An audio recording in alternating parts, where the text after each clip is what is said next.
Hermanos, el día de hoy estamos estudiando este pasaje tan importante de la palabra del Señor. Un pasaje en el que el Señor hace un milagro como otros que había hecho. Pero curiosamente este pasaje tiene aspectos que el Señor no había hecho en ningún otro. Y vemos lo que el Señor nos quiere mostrar a través de él. Estamos entonces en San Juan 9, los primeros 11 versículos. Y hermanos, vemos aquí la historia de un hombre que de nacimiento era ciego. Fíjense bien cómo menciona que de nacimiento era ciego. Muchas veces cuando la palabra menciona a los ciegos no dice si habían sido ciegos de nacimiento o si simplemente habían perdido la vista por alguna razón. Pero en este caso la palabra es específica y dice que el hombre era ciego de nacimiento. Algunos padres de la iglesia y la tradición cristiana dicen algunos que el hombre quizás ni siquiera tenía la capacidad visual de ver, la capacidad ocular, digamos, de ver. Y hermanos, imagínense nada más la vida de este hombre, la vida, la condición de vida que tenía este individuo. Y fíjense cómo Jesús va caminando en su rutina diaria y dice, y le preguntaron los discípulos diciendo, al pasar Jesús vio a un hombre ciego de nacimiento. Y cuando la gente ve que después que este hombre recibe la vista, dice, ¿no era él el que se sentaba y mendigaba? Fíjense cómo el ser ciego en aquel momento, el tener de hecho cualquier tipo de discapacidad en aquel tiempo, era sinónimo de una vida pues prácticamente de vagancia, de vivir a expensas de lo que la gente viera. Era una vida verdaderamente de miseria. No tenían un lugar en la sociedad, aparte de por su incapacidad, por otros motivos que vamos a ir viendo más adelante.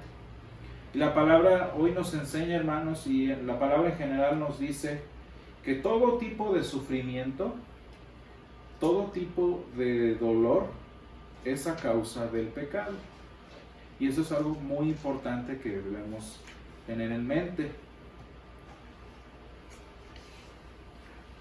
El pecado humano, nuestra transgresión pecadora, es lo que causa todo tipo de sufrimientos y cada tipo de sufrimiento.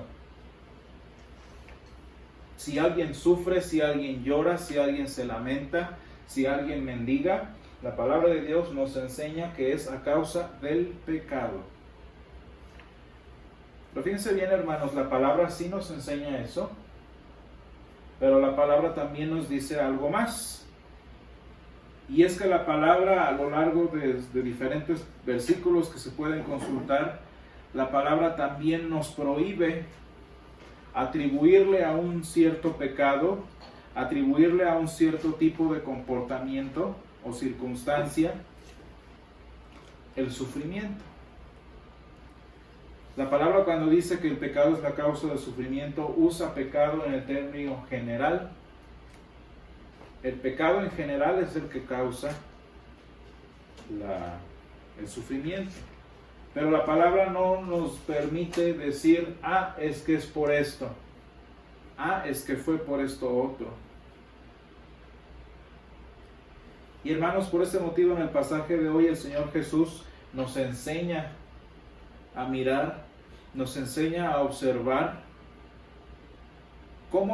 qué es lo que Dios hace ante el dolor y cómo es que el Señor responde ante estas realidades. Si decimos que el pecado es la causa de todo dolor, debemos entender, hermanos, que el Señor permite el sufrimiento para que nosotros entendamos la condición en la que estamos.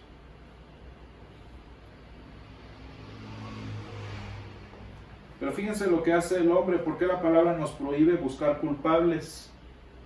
Cuando Adán, el primer hombre, se dio cuenta de lo que había hecho, cuando sus ojos abiertos se dieron cuenta de lo que había pasado, fíjense lo que hizo este hombre de ojos abiertos. Este Adán, que significa hombre, inmediatamente buscó un culpable sobre el cual descargar la atención que estaba sobre sí. Esto lo vemos en Génesis 3:12. Buscó un culpable para distraer la atención de su persona. Y muchas veces, hermanos, también los cristianos, cuando llegan los dolores de la vida, cuando llegan las pandemias, cuando llegan los sufrimientos, las lágrimas, los problemas, muchos cristianos también inmediatamente buscan una razón, buscan un culpable en específico a la cual echarle la culpa a fin de aliviar la presión.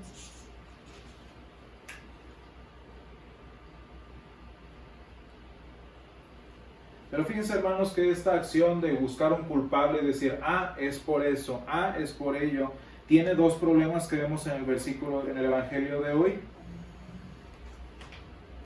Fíjense bien la pregunta de los discípulos en el versículo 2. Y esto explica la sociedad en la que vivía el Señor Jesús. Dice, y le preguntaron sus discípulos diciendo, Rabí, ¿quién pecó, este o sus padres, para que haya nacido viejo? Y no nada más eso, ciego, perdón. Fíjense el versículo 34, que es más allá de lo que leímos hoy. Ya después de que los fariseos interrogan al ciego, terminan preguntándole. El ciego da testimonio y dice, si este no viniera de Dios, nada podría hacer, dice el ciego. Miren cómo le responden los fariseos. Respondieron y le dijeron, tú naciste de todo pecado y nos enseñas a nosotros, y le expulsaron. Fíjense que tanto la pregunta como la actitud de los fariseos aquí nos enseña, en primer lugar, que para muchos y para la gente del tiempo del Señor, el sufrimiento es un castigo de Dios ante el pecado. Decía yo que el ciego, por el simple hecho de haber nacido ciego, estaba condenado a vivir como por diosero. Primera, porque era incapacitado, esa es una. Y en segunda, porque la gente lo iba a ver como un maldito de Dios. Está así porque algo hizo o algo hicieron sus padres.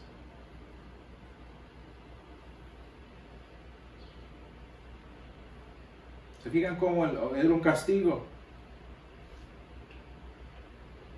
Pero fíjense que también la palabra nos enseña que sí, que pese a que el pecado es la causa de todo sufrimiento, no siempre el pecado personal es la causa de mi sufrimiento. San Pablo, por ejemplo, y él es el más claro ejemplo aquí en todo esto, dice, San Pablo nos enseña que sus prisiones y sus dolores eran para el bien de su ministerio. Dice en 2 de Timoteo 2:10, cuando habla con su discípulo, le dice, y todo esto padezco, y dice, y con gozo. O sea, San Pablo está feliz de los sufrimientos que lleva.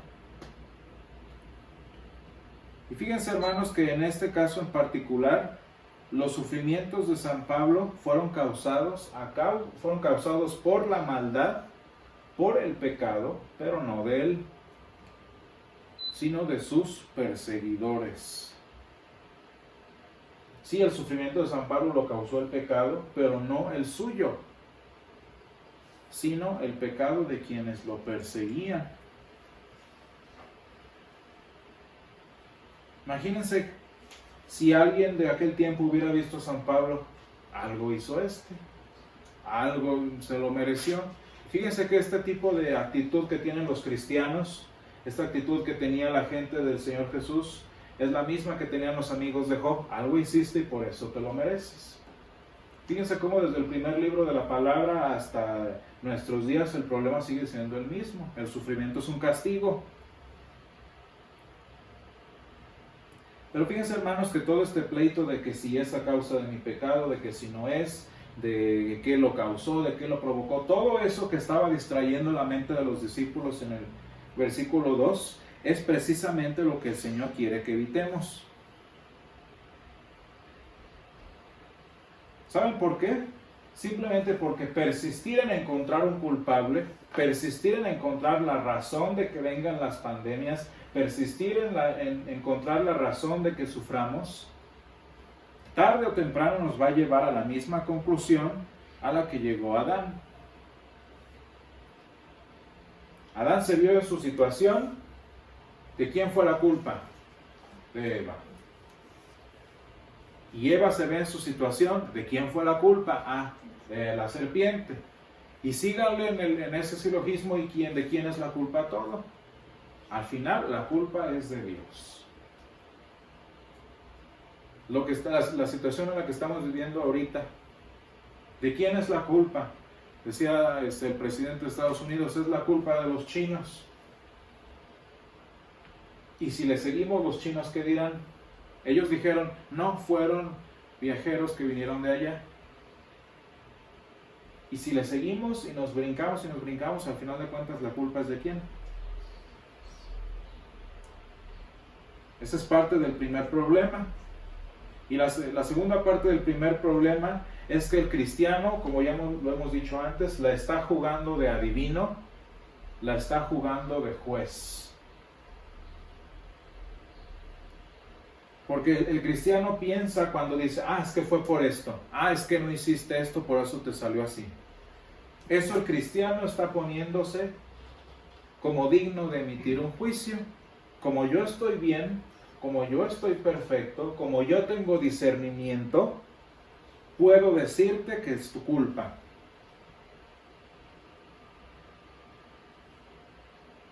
Y a final de cuentas, regresamos a lo mismo. El culpar a alguien, al final de cuentas, significa culpar a Dios. ¿Se fijan el corazón de Adán cuando culpó a Eva? Adán, cuando culpó a Eva, él estaba diciendo, no, es que el problema no está en mí, es que en mí no hay problema. Pobre de ella. Y Eva igual, no, es que yo no tengo ningún problema, el problema es la serpiente. Y ese es el problema. Imagínense aquí, ¿cuál era la interpretación de los discípulos del Señor? ¿Qué hizo que está así? Pues muy bien que has de estar, yo les hubiera respondido. ¿Qué hizo o quién pecó para que estuviera así?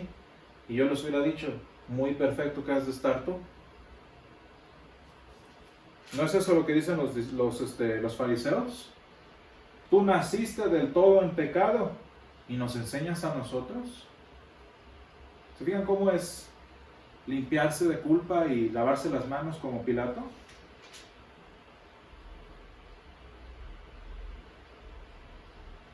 Y el segundo problema, hermanos, que vemos en esta pregunta, y es a lo que el Señor responde,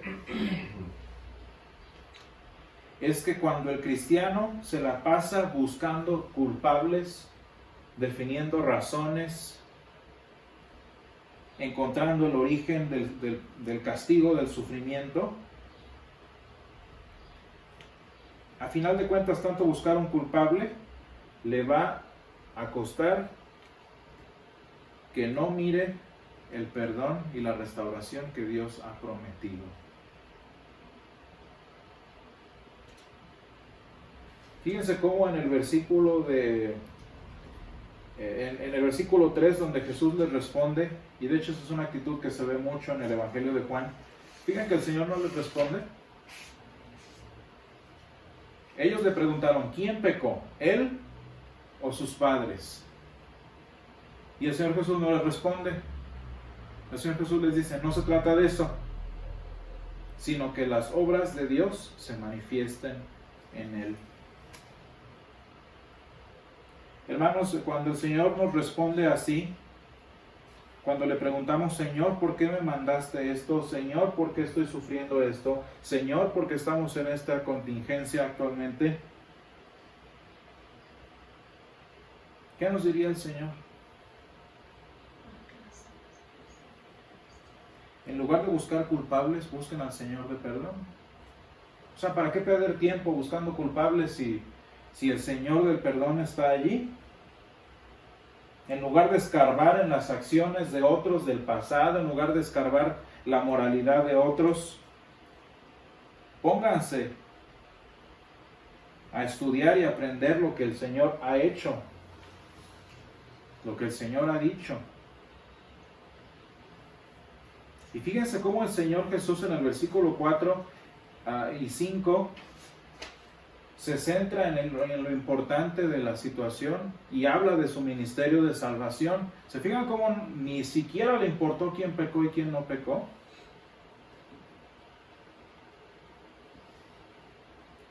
Y hermanos, esto es muy importante porque en la vida del ciego ya estamos viendo los frutos del pecado.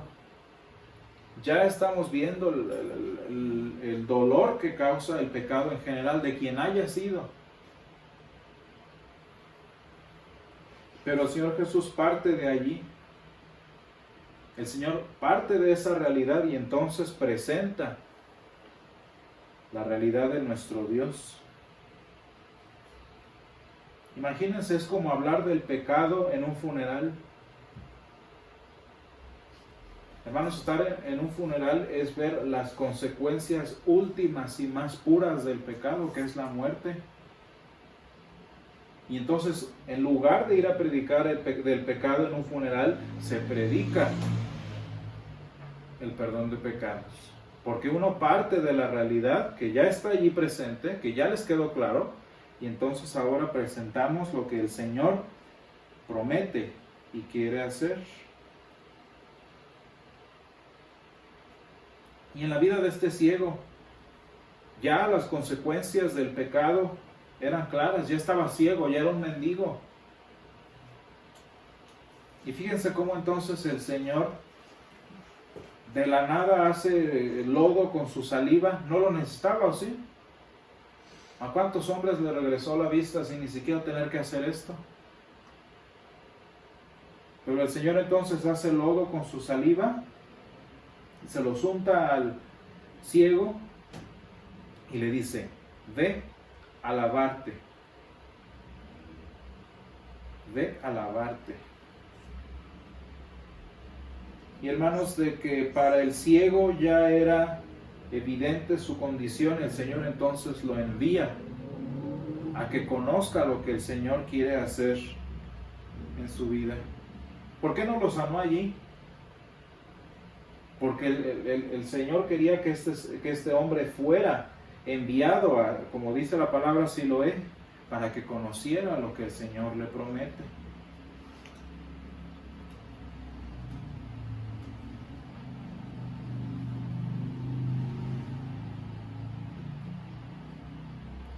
Y hermanos, a diferencia de nosotros que miramos lo que está aquí, que miramos lo que pensamos que esto es todo, para nosotros que nos conformamos en encontrar culpables y asignar culpas, el Señor sigue viendo con su mirada en las cosas que Dios quiere hacer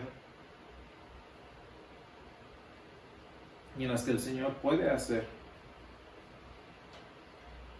Y hermanos, en los tiempos difíciles, como el de ahora, en los tiempos difíciles particulares en nuestra vida, en los que el pecado ya es evidente, en el que ya estamos viendo el resultado del pecado, debemos entonces aprender a mirar y enseñar a que otros miren lo que nuestro Dios ha dicho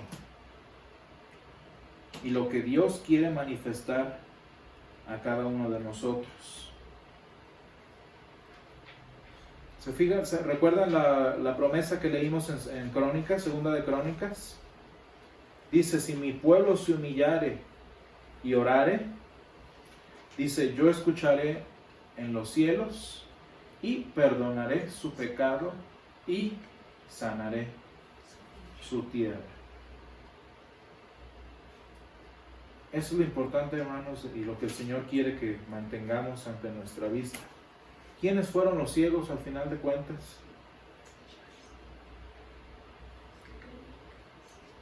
Y al final de cuentas los discípulos, que ni enterados estaban que eran ciegos, vieron cómo las obras de Dios se manifestaron ante sus ojos.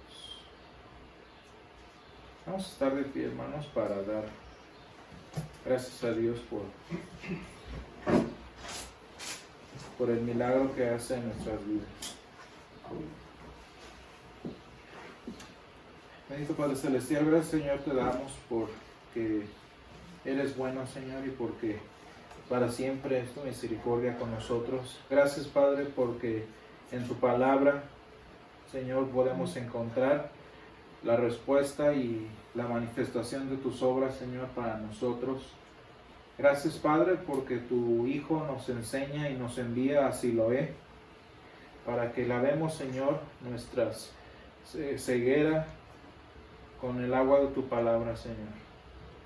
Te ruego, Señor, que estés con nosotros, que nos ayudes, Padre, a dejar de buscar culpables por lo que nos pasa y aprendamos, Señor, inmediatamente a venir a ti y refugiarnos, Señor, en tu misericordia y en tus dones para nosotros.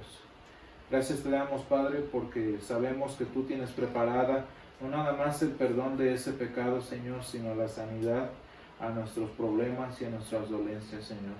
Te ruego, Padre, que nos ayudes a dimensionar nuestro sufrimiento de la manera que tú anhelas, Señor, que nos ayudes a entender tus planes y tus deseos para con nosotros también. Y, Señor, sé con nosotros en este tiempo de pestilencias, en este tiempo de mortandades, Señor. Guárdanos, guarda a tu pueblo.